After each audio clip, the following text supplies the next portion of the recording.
patients like anemic and they bleed, or if they're on a blood thinner and they take that every day, they're going to bleed a little bit more than normal.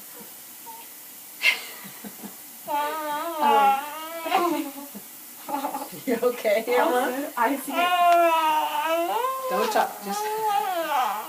Just leave it there. Hey, Emma, you there. got some gauze that can I slide past you? You're okay. It's just because she's cold. It's not very good. She's cold? If their fingers are cold, the pulse ox has a hard time picking up on it. Also, Wow. she's going to really need to focus on icing it down for today, so you can do 20 minutes and alternate from side to side. Also, we did place a couple of stitches. There's 3 stitches, one here, and one here. Okay, with those, they will end up dissolving on their own. Give it about 2 to 3 days. If she feels like whenever she stops being numb that she's got food in her teeth or something like that, it's just the stitches and those will dissolve.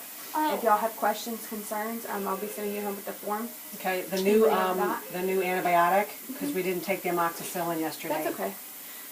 Generally with any type of antibiotic, generally patients, they don't need them. If he prescribed her one originally, we can always change it over.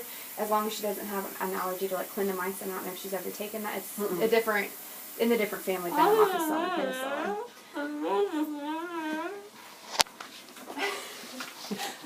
I'm going to go ahead and give you guys these. And then let me go ahead and check on that antibiotic.